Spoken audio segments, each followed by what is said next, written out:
What matters the most? Bharat matters. जय Hind everyone, मेरा नाम है आदर्श गुप्ता और स्वागत है आपका भारत मैटर्स में। तो आज से 9 साल पहले यानी साल 2014 में पाकिस्तान के पेशावर शहर का आर्मी पब्लिक स्कूल चरमपंथी उग्रवादी गुट तहरीके तालिबान पाकिस्तान का शिकार बना था। 132 हंसते खेलते बच्चे और करीब 20 स्कूल टीचर्स और स्टाफ इन आतंकवादियों के हाथों मारे गए। दरअसल 9/11 के बाद वॉर ऑन टेररिज्म के नाम पर पाकिस्तान ने अमेरिका का साथ दिया, जिसके अपोज में साल 2007 में पाकिस्तानी मिलिटेंट्स द्वारा टीटीपी फॉर्म किया गया। इसके मेंबर्स कई आउटलॉड ग्रुप्स का हिस्सा थे, जिन्होंने साथ मिलकर अफगान तालिबान को पाकिस्तान, यूएस और नेटो फोर्सेस के खिलाफ असिस्ट करने का डिसीजन लिया। टीटीपी इस्लामिक लॉस के स्ट्रिक्ट इन्फोर्समेंट को मानता है और उसके मेजर डिमांड्स रहे हैं पाकिस्तानी गवर्नमेंट कस्टडी में रहने वाले उनके मेंबर्स की रिहाई और अफगानिस्तान को बॉर्डर करने वाले खैबर पख्तूनख्वा रीजन यानी उसके बेस में पाकिस्तानी मिलिट्री का रिड्यूस प्रेजेंस। खैर 2014 के उस बेहद खौफनाक अटैक के बाद पाकिस्तान गवर्नमेंट ने टेररिज्म से डील करने के लिए एक नेशनल प्लान का ऐलान किया, जिसका मेन फोकस था जिहादिस्ट को प्रोसिक्यूट करने के लिए स्पेशल मिलिट्री कोर्ट्स स्टैब्लिश करना। यूनाइटेड स्टेट्स की मदद से पाकिस्तान टॉप जिहादिस्ट को एलिमिनेट करने और खैबर पख्तूनख्वा में अपनी अथॉरिटी को रीअसर्ट करने में कुछ हद तक कामयाब हुआ, लेकिन आतंकवाद का साया नहीं हटा। इस साल 30 जनवरी को पेशावर में फिर से तबाही की गूंज सुनाई दी।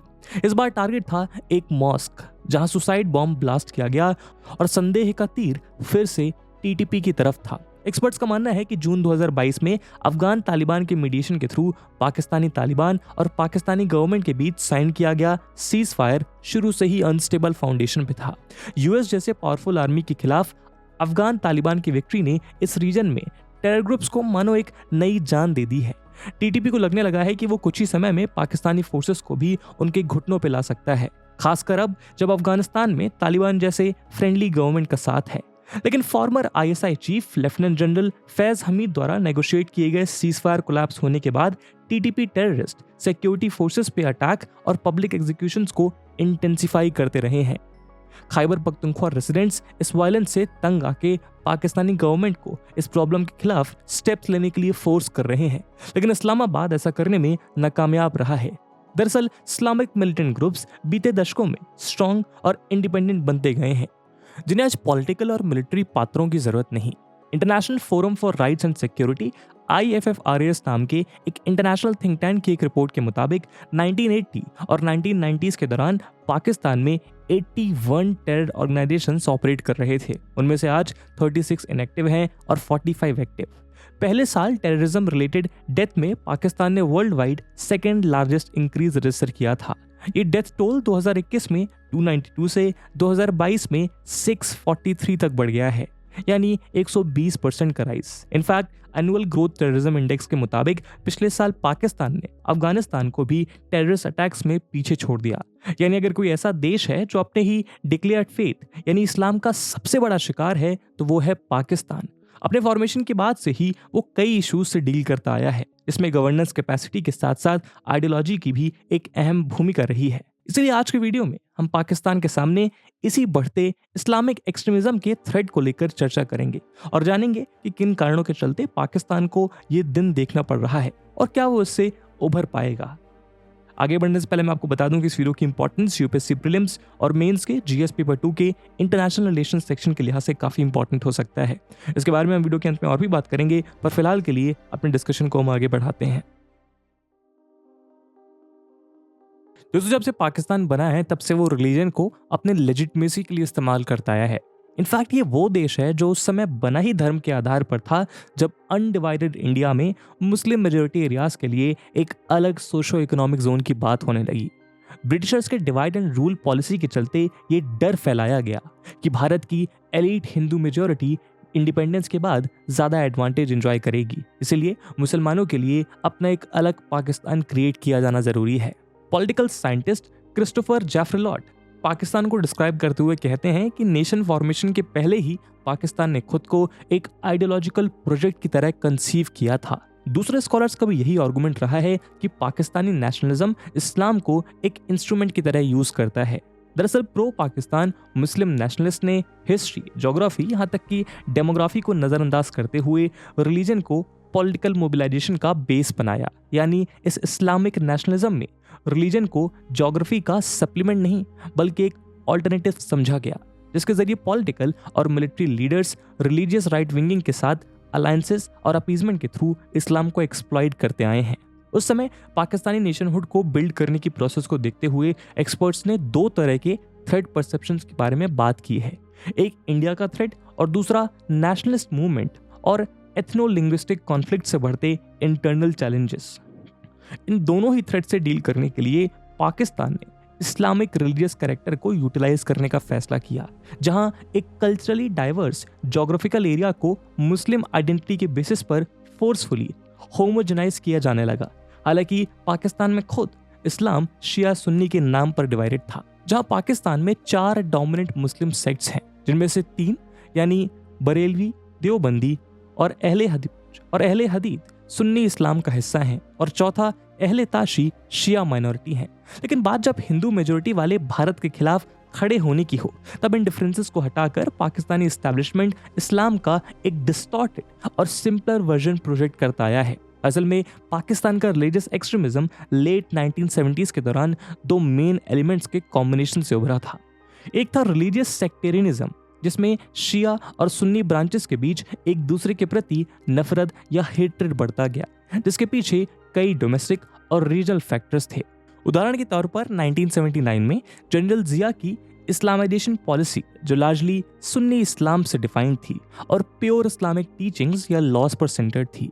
पाकिस्तान के रिलीजियस एक्सट्रीमिज्म के पीछे दूसरा एलिमेंट था पाकिस्तान स्टेट द्वारा जिहादिस्ट प्रोजेक्ट को सपोर्ट। फिर चाहे वो 1970s और 80s में अफगानिस्तान हो या फिर 1980s और 1990s में कश्मीर, पाकिस्तान बैक्ड जिहादिस्ट ने इन दोनों ही रीजन्स को सोशियो पॉलिटिकली अनस्टेबल बनाने की कोशिश लगातार जारी रखी। ऑब्जर्वर्स का मानना है कि आतंकवाद में पाकिस्तान इसलिए इतना इन्वेस्टेड था क्योंकि वो इंडिया को एक कांस्टेंट थ्रेट की तरह मानता था, जहां 1971 में बांग्लादेश फॉर्मेशन को ना प्रिवेंट कर पाना और इंडिया के हाथों मिली हार ने पाकिस्तान के थ्रेट परसेप्शन को और भी बढ़ा दिया। इनफैक्ट इन जिहादिस्ट मूवमेंट को आर्म करने के लिए उसने अपनी ही टेरिटरी इस्तेमाल करी। Federally administered tribal areas, Khyber Pakhtunkhwa और पंजाब के कुछ हिस्से इन मूवमेंट्स को फीड करने वाले रेडिकल आइडियोलॉजीज का गढ़ बन गए थे। सोवियत इन्वेजन के बाद जनरल जिया के मार्शल रजीम में पाकिस्तान की इंटेलिजेंस एजेंसी ISI US और सऊदी अरेबिया के सपोर्ट से अफगान मुजाहिदीन पे इन्वेस्ट करती थी। ISI अपने प्लान्स को एग्जीक्यूट करने के लिए जमात इस्लामी जैसे रिलीजियस पॉलिटिकल पार्टीज पर रिलाई करता था, ताकि वो यंग लोगों को जिहाद के लिए मोबिलाइज कर सके। जब अफगानिस्तान में वो सोवियत्स को हटाने में कामयाब हुए, तब उनका नया टारगेट बना कश्मीर, जहां मिलिटेंसी की आग को ISI के एड और मिलिट्री सपोर्ट के थ्रू इनकरेज किया गया। लेकिन इस्लाम का इस तरह इस्तेमाल हमारे इस पड़ोसी मुल्क में यहीं तक सीमित नहीं था, बल्कि पाकिस्तानी एस्टैब्लिशमेंट की तरह उसकी मिलिट्री भी इस्लाम को वेपनाइज करती आई है।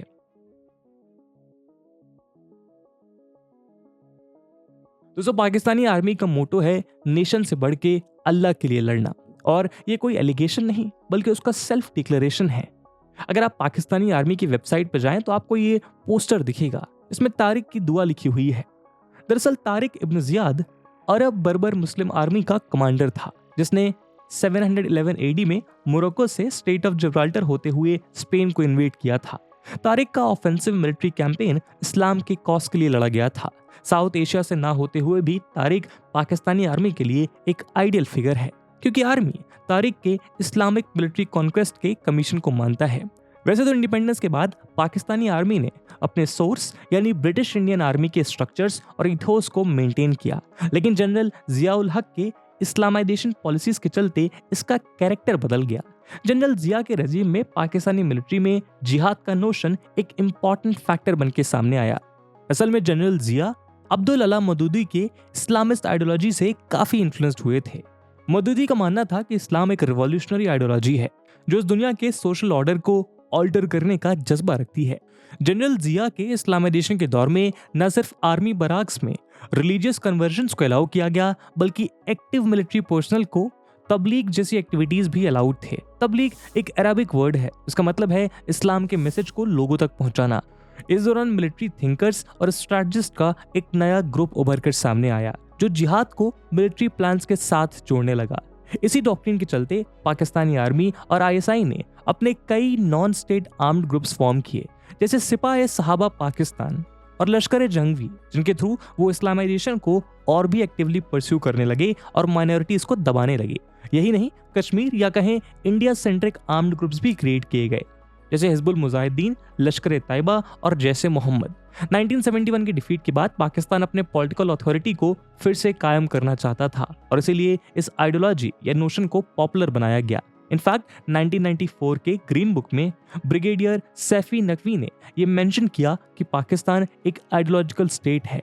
ग्रीन बुक पाकिस्तानी आर्मी के सर्विंग ऑफिसर्स द्वारा लिखा गया एक एनुअल ऐसे कलेक्शन है। इस कलेक्शन के लिए लिखे गए अपने ऐसे में ब्रिगेडियर नकवी ने यह आर्ग्यू किया कि पाकिस्तानी आर्मी सिर्फ टेरिटोरियल बाउंड्रीज के डिफेंस के लिए ही नहीं, बल्कि आइडियोलॉजिकल फ्रंटियर्स को गार्ड करने के लिए भी रिस्पॉन्सिबल है।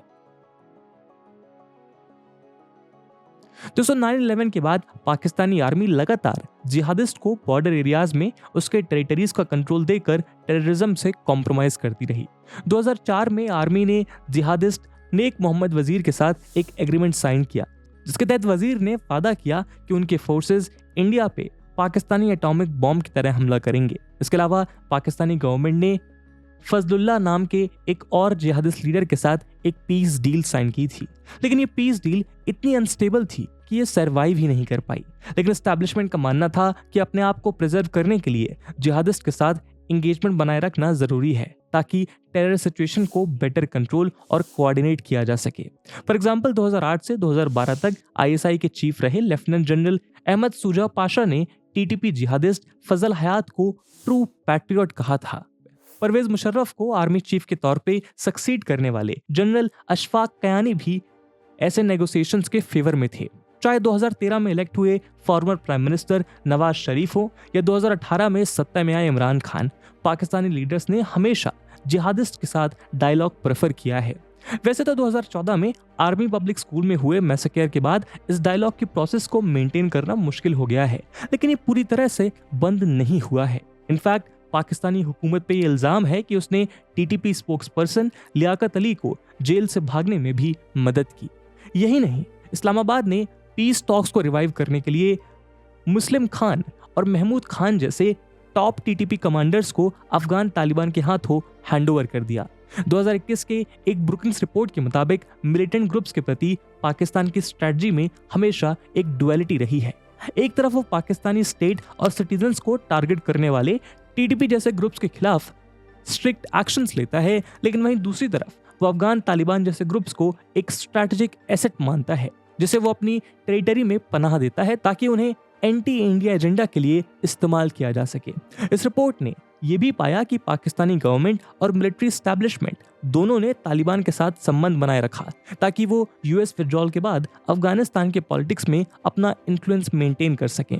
साथ ही वो कई मिलिटेंट प्रॉक्सीज को अपना सपोर्ट प्रोवाइड करते रहे ताकि भारत के मामलों को भी पाकिस्तान इन्फ्लुएंस कर सके। लेकिन अब यही ग्रुप्स पाकिस्तान के लिए एक नाइटमेयर बन चुके हैं। ऐसा ही एक ग्रुप है इस्लामिक स्टेट खुरासन। 2015 में पहली बार सामने आने के बाद साउथ एशियन रीजन में इस्लामिक स्टेट का लोकल एफिलिएट यानी Islamic State Khorasan ISK foreign forces और तालिबान के खिलाफ अपने वायलेंट कैंपेन्स को अंजाम देता रहा। आईएसके को जनवरी 2015 में फॉर्म किया गया था, जब यूएस लेड कोalition के कैंपेन से पहले इस्लामिक स्टेट इराक और सीरिया में बहुत ही पावरफुल था। आईएसके अफगान और पाकिस्तानी जिहादिस्ट, खासकर अफगान तालिबान के डिफेक्टिंग मेंबर्स को रिक्रूट करता है, जो और भी रेडिकल और एक्सट्रीम आइडियोलॉजी को मानते हैं। दरअसल जब 2014 में एक इंटेंस मिलिट्री ऑफेंसिव के तहत टीटीपी बेसिस को पाकिस्तान के नॉर्थ वेस्टर्न ट्राइबल बेल्ट में डिसमेंटल किया गया था, तब कई टीटीपी मेंबर्स ने ईस्टर्न अफगानिस्तान में आईएसके को स्टैब्लिश किया। खुरासन उस हिस्टोरिकल रीजन को प्रेफर करता है जिसमें मॉडर्न डे अफगानिस्तान और पाकिस्तान के पार्ट्स हैं। मई 2019 में इस ग्रुप में एक अलग पाकिस्तान सेक्शन डिक्लेयर किया गया। एक्सपर्ट्स का कहना है कि अब तालिबान से बढ़ते प्रेशर के चलते इस्लामिक स्टेट खुरासन अपने जंग को पाकिस्तान में शिफ्ट कर रहा है। वह पाकिस्तान के कुछ मेजर सिटीज में अपने सेल्स स्टैब्लिश कर चुका है। अगस्त में यूएस के खिलाफ वॉर में जीत हासिल करने के बाद तालिबान ने आईएस के मिलिटेंट्स को एग्रेसिवली टारगेट किया। पाकिस्तान में हुए कई हाई प्रोफाइल अटैक्स के लिए जिम्मेदार आईएस के करीब 220 मिलियन आबादी वाले देश का एक प्राइमरी थ्रेट बन चुका है। ऐसा ही एक डेडली अटैक पिछले साल मार्च 4 को किया गया, जब पेशावर के एक मॉस्क में ISK ने सुसाइड बॉम्बिंग की। लगभग 64 लोग मारे गए और कई बुरी तरह से घायल हुए। पिछले 4 साल में यह पाकिस्तान में हुआ सबसे लीथल अटैक है। वेटरन जर्नलिस्ट और कमेंटेटर समी यूसुफजई का मानना है कि पाकिस्तान में ISK के बढ़ते प्रेजेंस इस बात का साइन है कि वो अपने इन डेडली अटैक्स के थ्रू रेलेवेंट रहने की कोशिश कर रहा है और मेन टारगेट एरियाज में TTP के टेरर को अंडरमाइन करना चाहता है। ऊपर से पाकिस्तान की घने आबादी वाले शहर अफगानिस्तान के खुले वादियों के मुकाबले इन टेरर सेल्स को ज्यादा प्रोटेक्शन प्रोवाइड करते हैं। Sweden based researcher Abdul Saeed की स्टडी के मुताबिक 2021 में TTP ने पाकिस्तान में हुए 257 अटैक्स और ISK ने 19 अटैक्स की रिस्पॉन्सिबिलिटी ली थी। दोनों ग्रुप्स के लिए ही प्राइम टारगेट अफगानिस्तान को बॉर्डर करने वाला खैबर पख्तूनख्वा रहा है। लेकिन जहां TTP ने सिक्योरिटी फोर्सेस को अपना निशाना बनाया है, वहीं ISK ने खैबर पख्तूनख्वा में ऑर्डिनरी सिविलियंस को अपना विक्टिम बनाया है। ISK मार्च 2022 तक ऑलरेडी 5 अटैक्स कर चुका था। मार्च 8 को उसने साउथ वेस्टर्न पाकिस्तान में हुए एक रोड साइड बॉम्ब ब्लास्ट की रिस्पॉन्सिबिलिटी ली, जिसमें सिक्योरिटी फोर्सेस के 5 मेंबर्स मारे गए और 28 लोग जख्मी हुए। इन बढ़ते अटैक्स के चलते खैबर पख्तूनख्वा के पुलिस चीफ मुअज़्ज़म जहां अंसारी ने डिक्लेयर किया कि TTP के मुकाबले ISK से पाकिस्तान के पीस एंड सिक्योरिटी को ज्यादा खतरा है, भले ही उनके नंबर ऑफ अटैक्स कम हो। Pakistan institute for piece studies के डायरेक्टर मोहम्मद आमिर राना का मानना है कि क्योंकि ISK TTP की तरह मैन पावर पोजेस नहीं करता, इसलिए उसके अटैक्स में कंटिन्यूटी नहीं देखी जाती। पाकिस्तानी जर्नलिस्ट और टीवी प्रेजेंटर हामिद मीर का कहना है कि ISK का बढ़ता थ्रेट इस बात की गवाही देता है कि टेरर को खत्म करने के हाई क्लेम्स के बावजूद इस्लामाबाद टेररिस्ट को टैकल नहीं कर पा रहा है। दोस्तों, प्रॉब्लम यह है कि पाकिस्तान का इस्लामिक मॉडल नाकामयाब रहा है और इस वक्त इकोनॉमिकली भी हालात इतने बुरे हैं कि उसे ऑलमोस्ट एक फेल स्टेट कहा जा सकता है। ऊपर से पाकिस्तान अब खुद अपने द्वारा बिछाए गए टेरर के जाल में उलझा हुआ पाया गया है। तालिबान लीडरशिप रिपीटेडली यह श्योर करती आई है कि अफगानिस्तान में बसे टेरर आउटफिट्स को पाकिस्तान में ऑपरेट करने से रोका जाएगा, लेकिन ये फॉल्स एश्योरेंस साबित हुए। TTP तालिबान से क्लोजली जुड़ा हुआ है और तालिबान के कई लीडर्स पाकिस्तान को अफगानिस्तान की तरह एक इस्लामिक स्टेट देखना चाहते हैं। नंबर 2, ये सिचुएशन और भी कॉम्प्लिकेटेड इसलिए है क्योंकि तालिबान पाकिस्तान और अफगानिस्तान के बीच ड्यूरेंट लाइन बॉर्डर को एक्सेप्ट नहीं करता। बीते कुछ महीनों में पाकिस्तानी बॉर्डर फोर्सेस पे तालिबान के फायरिंग इंसिडेंट्स बढ़ते गए हैं और इंडिपेंडेंस के इतने सालों बाद आज पाकिस्तान की इस बिगड़ते सिचुएशन का जिम्मेदार वो खुद ही है। जिस इस्लाम के नाम पे पाकिस्तान को सराहा गया था, वही इस्लाम के एक इंटरप्रिटेशन ने उसे एक फेल्ड स्टेट बना दिया। इंडिया ने कंसिस्टेंटली पाकिस्तान के टेरर लिंक्स को एक्सपोज करने की कोशिश की है। वो पाकिस्तान पे US के ट्रस्ट को वीकन करने में भी कुछ हद तक कामयाब रहा है। आज पाकिस्तान FATF यानी फाइनेंशियल एक्शन टास्क फोर्स के रडार पर है। आपको पता ही होगा कि FATF एक ग्लोबल मनी लॉन्ड्रिंग और टेररिस्ट फाइनेंसिंग वॉचडॉग है। टेरर फंडिंग और फाइनेंशियल एक्टिविटीज के चलते पाकिस्तान FATF की ग्रे लिस्ट में है। जाहिर सी बात है कि आने वाला समय पाकिस्तान के लिए काफी क्रूशियल होगा। अगर काबुल TTP को कंट्रोल में रखना चाहता है तो सिचुएशन इंप्रूव हो सकती है, और अगर ऐसा नहीं हुआ तो पाकिस्तानी आर्मी को मैसिव ऑपरेशन लॉन्च करना पड़ेगा। लेकिन डिक्लाइनिंग इकोनॉमिक सिचुएशन को देखते हुए आर्मी या गवर्नमेंट कोई भी नहीं चाहता कि ऐसा हो। दरअसल आतंकवाद के खिलाफ बात करना स्टेट कैपेसिटी से ज्यादा पाकिस्तान की अनविलिंगनेस का है। जिहादिस्ट को कभी दुश्मन और कभी दोस्त की तरह यूज करता आया इस्लामाबाद एक्सट्रीमिस्ट इस्लामिक आइडियोलॉजी को उसके लॉ, एजुकेशन और पॉलिटिक्स में खुली छूट देता है। लेकिन अब शायद पाकिस्तान को ये समझ में आ रहा है कि साउथ एशिया में भारत को टक्कर देने के चलते उसने रिलीजियस एक्सट्रीमिज्म और जिहादिस्ट स्ट्रैटेजी का एक ऐसा जहरीला कॉम्बिनेशन अपनाया है जिसके दलदल में आज वो खुद ही डूबता नजर आ रहा है, और इसके एग्जाम्पल्स आज हमने इस वीडियो में डिस्कस करे। इस मुद्दे पे आपका क्या ओपिनियन है कमेंट सेक्शन में जरूर बताइएगा। इसके अलावा आपको एक और सवाल का जवाब देना है, और वो सवाल ये है कि पाकिस्तान की बिगड़ती सिक्योरिटी कंडीशंस और वहां पे बढ़ता जिहादिस्ट इन्फ्लुएंस कैसे भारत की बॉर्डर सिक्योरिटी को इन्फ्लुएंस कर सकता है। और इसी के साथ आज के वीडियो को हम यहीं विराम देते हैं। आई होप आपको वीडियो पसंद आया होगा, और अगर पसंद आया है तो अपने दोस्तों के साथ शेयर करना मत भूलिएगा। मिलते हैं अगले वीडियो में, तब तक के लिए जय हिंद, जय भारत।